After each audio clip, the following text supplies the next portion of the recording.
They now have Bo, who's going into his second year. They've added J.K. Dobbins from the run game and R.J. Harvey, hoping that they can finally, fingers crossed, get that ground game going to take the pressure off of Bo. But the one thing that they have that a lot of teams don't have, and you need to be able to have a balanced attack offensively, a solid offensive line, and you need to have a defense that don't surrender that many points, but also can turn the ball over for you.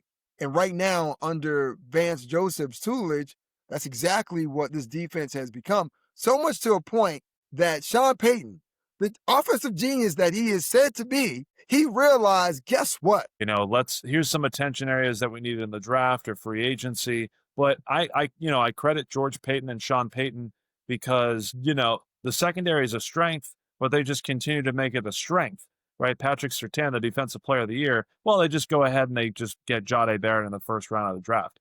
They have been stacking the secondary, which allows them to make up for maybe a defensive line, not invest in a Von Miller type that they used to have, or even an Elmas Dumerville back in the day, where they don't necessarily need an elite pass rusher who now costs $40 million a year because the secondary holds up on its own, that creating pressure can happen a little more naturally without putting so much pressure on one or two guys up front. So the secondary is among the best in the NFL.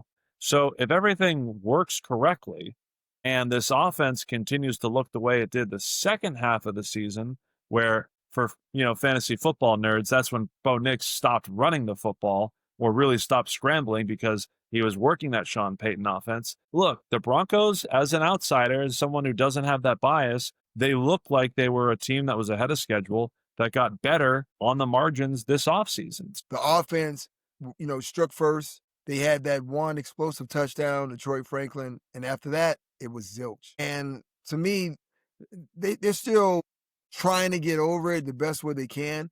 And the best way you do that is knowing as though there's a new season. You have another opportunity to change the hearts and the minds of what we saw.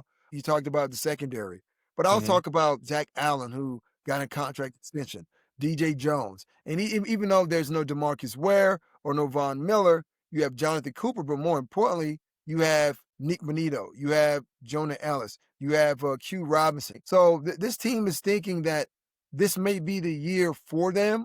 I think that they are still a year away. If things bounce their way like a Kansas City, well, it was for Kansas City last season, you never know. But I'm projecting that for the first time in 9 seasons, Broncos will have an opportunity. It's up to them to get it done, but they will have an opportunity to beat Kansas City, not once, but twice.